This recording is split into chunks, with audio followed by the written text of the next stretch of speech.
Bienvenue chers internautes, toujours dans le cadre des interviews que nous vous proposons à l'occasion de la première édition de l'Université d'été de l'Afrique de l'Ouest et du Centre francophone, bien sûr. Nous avons aujourd'hui le plaisir d'accueillir sur ce plateau Sadia, une très grande militante féministe, écrivaine. Bonjour Sadia. Bonjour Warka, merci de me recevoir sur ton plateau. C'est un plaisir, bienvenue à Dakar. Merci beaucoup. Carrément. Donc Sadia, vous êtes militante féministe. Déjà, comment vous trouvez cette initiative, l'idée d'organiser ce grand événement? Alors déjà, le nom université me plaît bien parce que depuis que je suis là,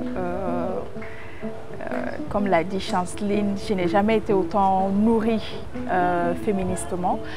Et c'est une très belle initiative, d'autant pour nous même qui sommes déjà des militantes, on va dire, affirmées, sans complexe. Et surtout aussi pour la nouvelle vague de féministes qui viennent, mais qui n'ont pas forcément peut-être de repères et qui sont à la recherche justement de ces repères-là. Et cette école pour se former, c'est quoi le féminisme, la clarification des valeurs, qu'est-ce qui fait de nous des féministes, quelle est la limite du mouvement, jusqu'où le mouvement peut partir. Donc je trouve cette initiative juste révolutionnaire et je suis très contente d'être là. Merci. Et aujourd'hui, on parle beaucoup du féminisme. Ici au Sénégal, il y a une montée, il y a vraiment une redynamisation du mouvement. Comment ça se passe au Mali? Alors au Mali, il faut savoir que nous avons bien évidemment beaucoup de mouvements féminins. La frontière, elle est minime. Et comme beaucoup d'ONG et d'associations portées par des femmes aussi, mais qui ne sont pas forcément des organisations à caractère féministe. Bien sûr, il y a des féministes qui occupent le leadership de ces organisations, mais l'essence de l'organisation n'est pas forcément féministe. Donc, bien évidemment, il y a beaucoup de femmes, des féministes au Mali, mais pour le moment, je pense que pour le moment, on n'est pas encore tout organisé en réseau. Par exemple, je sais qu'il y a la Ligue malienne des droits des femmes portée par des féministes. Je pense que c'est d'ailleurs la première organisation féministe, mais comme ça a été une organisation qui a été d'abord créée en Côte d'Ivoire et qui a été délocalisée. Donc pour le moment, peut-être que cette organisation peut nous réunir toutes, mais pour le moment c'est en cogitation et il y a vraiment le besoin qu'on se mette toutes ensemble pour créer une organisation purement féministe. Purement féministe. Et aujourd'hui, il y a ce qu'on essaie, nous en tout cas, de créer, c'est la voix des féministes francophones parce que nous savons qu'il est important qu'on soit ensemble. Oui, alors oui, depuis une année, je pense depuis une année comme ça, nous sommes constitués un réseau informel, mais qui fait quand même un travail remarquable de plaidoyer, mais aussi de sensibilisation, parce que je n'attends pas forcément que quelque chose se passe au Mali pour prendre la parole, mais je suis autant concernée par ce qui se passe au Sénégal. Et en tant que membre de Voix féministes d'Afrique francophone, je peux clairement prendre position et clairement débattre. Et ça permet au fait de donner une amplification à nos messages et à nos plaidoyers, et surtout de savoir que nous sommes organisés. Donc moi je pense que ça aussi c'est quelque chose qu'il faudra formaliser, même si on ne veut pas forcément confiner ou cloisonner des gens dans des cases, mais je pense que ça peut insuffler quand même un réseau à portée continentale. Carrément. Chaque féministe essaye de faire de son mieux pour sensibiliser, pour conscientiser. Si certaines essaient de créer des plateformes, d'autres écrivent. Et tu fais partie de ces écrivaines qui nous rendent fiers. Aujourd'hui, vous venez de sortir votre dernier livre, L'éveil des silencieuses. Mais avant, tu as écrit sur l'ambition sur une femme ambitieuse au Mali. Ouais. Comment t'es venue l'idée déjà de ce premier ouvrage? D'accord. Alors le premier ouvrage, je dirais, je me définis toujours comme, parce que je l'ai publié quand j'avais 20 ans. Ouais. Et je me rappelle que j'étais comme, je découvrais d'ailleurs le terme féminisme alors que je l'étais. Oui. Je l'étais, mais j'avais découvert le mot féminisme à travers une de mes lectures.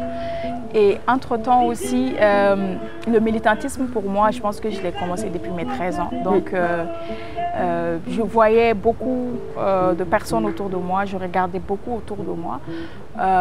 Je voyais des jeunes femmes, je voyais des femmes aussi, en quête d'elles-mêmes, en quête de l'accomplissement et l'épanouissement. Mais toutes ces femmes, autant différentes, lorsqu'on s'asseyait ou lorsqu'elles partageaient au fait leurs obstacles ou les problèmes qu'elles rencontrent dans leur parcours, c'était presque la même chose, la société.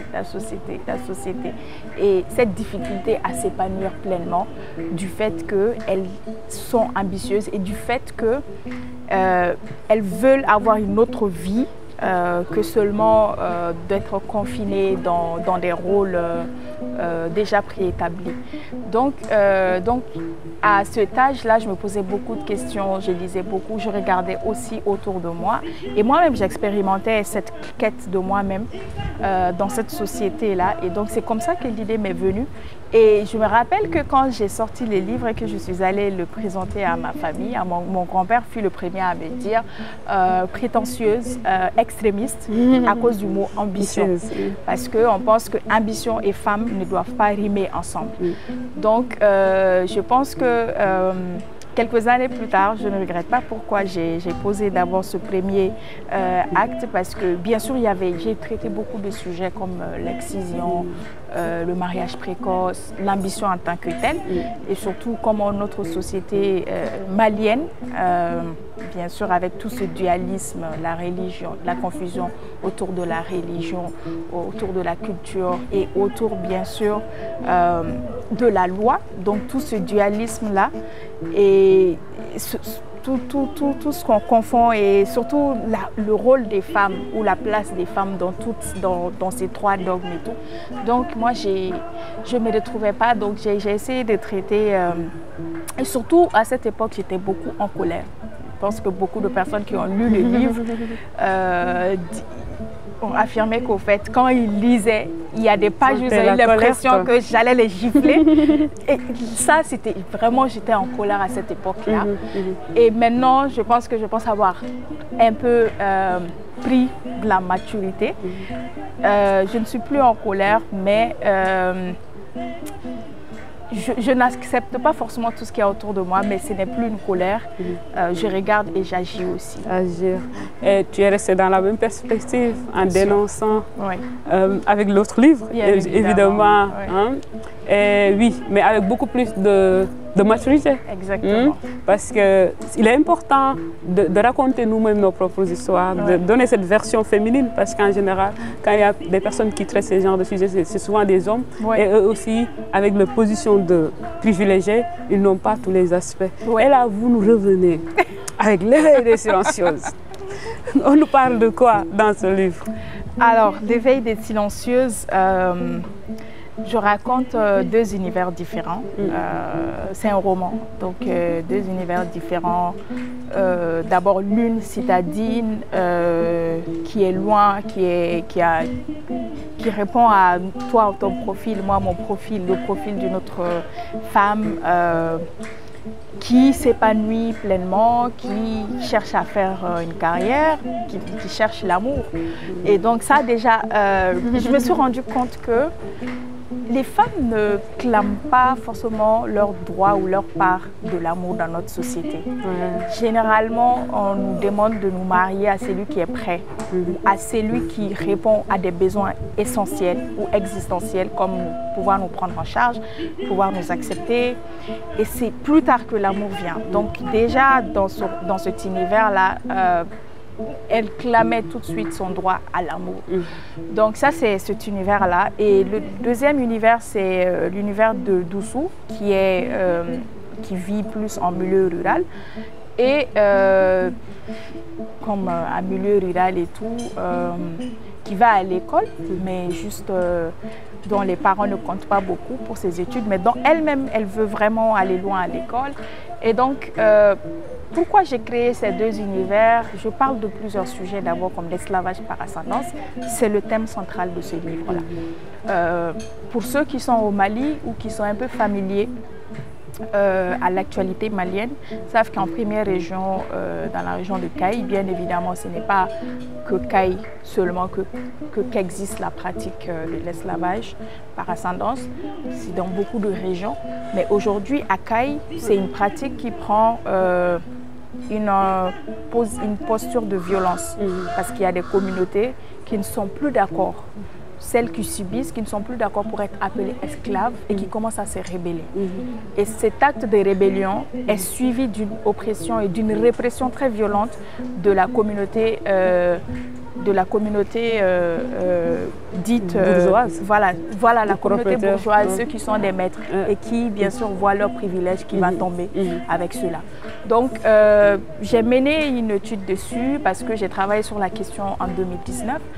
Et c'est comme ça que j'ai été au parfum, et c'est une pratique qui est en train de créer même un déplacement massif des populations vers les zones d'accalmie, vers la cité, dans la ville, dans la capitale. Et donc j'ai eu accès à des victimes, à des témoignages et tout. Et donc le personnage d'Oussou est un personnage réel parce que son personnage, c'est que d'abord, elle est née dans une posture de privilégiée. Elle n'est pas née dans une famille d'esclaves, mais dans une famille de nobles. Et qu'est-ce qui se passe, c'est qu'elle va s'amouracher bien sûr d'un esclave. Et d'un esclave qui, bien sûr, draine tout son bagage lié à cette pratique-là. Comme déjà, il a été chassé de l'école parce qu'il était le meilleur. Il était le meilleur, donc on ne veut pas que l'élite sorte de la classe. Voilà, donc il y a tous ces facteurs-là. Donc, et toute une communauté va se retrouver à brimer cet amour-là. Mais malgré tout, Doussou va vouloir s'entêter. Et là, et donc par alliance, elle va subir quand même tout le traitement infligé à cette communauté-là. Et donc j'ai mis tout cet univers-là en dessous. Elle va subir bien sûr le viol conjugal, pas le viol conjugal, le viol collectif. Parce que c'est une communauté, comme je l'ai dit, la pratique, elle est diverse. Hein. C'est des gens qui travaillent, qui ne sont pas rémunérés, ils travaillent de façon... ils ne sont pas rémunérés. Et les femmes, ce qui va être plus choquant dans cette pratique-là, c'est que les femmes sont des objets. Parce que l'homme, par exemple, est considéré comme esclave et on considère que ce qui appartient à l'homme, à mon esclave, m'appartient aussi. Évidemment. Donc, ces maîtres-là, souvent, ont le droit de disposer de la femme de leurs esclaves. Donc ça c'est un viol, mais là-bas ce n'est pas considéré comme un viol. Donc Doussou va être violé collectivement par la communauté maître juste pour pouvoir donner une leçon à Madi. Vous voyez au fait, on veut donner une leçon à l'homme, mais c'est la femme qu'on déshumanise. Donc il y a ce sujet-là que j'aborde. J'aborde aussi bien sûr le Doussou qui va se déplacer encore vers Bamako et tout pour pouvoir chercher. Donc c'est toujours en fait, c'est un roman où vraiment l'esclavage est le thème central. Je parle beaucoup du veuvage parce que les deux femmes vont perdre leurs époux et ça va être bien sûr des pratiques différentes. L'une qui va être même accusée indirectement d'avoir été à la base de la mort de son mari parce que être veuve jeune, c'est aussi un crime dans notre société. Ou alors parce qu'elle aurait un long cou, donc beaucoup de superstitions. Mais en vrai, c'est un roman qui questionne toujours la place des femmes dans nos sociétés et surtout dans toutes les pratiques qui touchent à nos sociétés. Quelle est la part qu'on consacre aux femmes dans ces pratiques-là? Évidemment, ça montre aussi que ce n'est pas une question de classe ni de situation géographique, c'est une question d'être humain. Vraiment, c'est un roman à avoir, édité par Harmattan, disponible dans tous les pays, dans tous les endroits où il y a Harmattan. Sinon, commander en ligne et se faire livrer et tout. Merci Sadia, ça a été un plaisir de vous accueillir sur Warha TV. À la prochaine.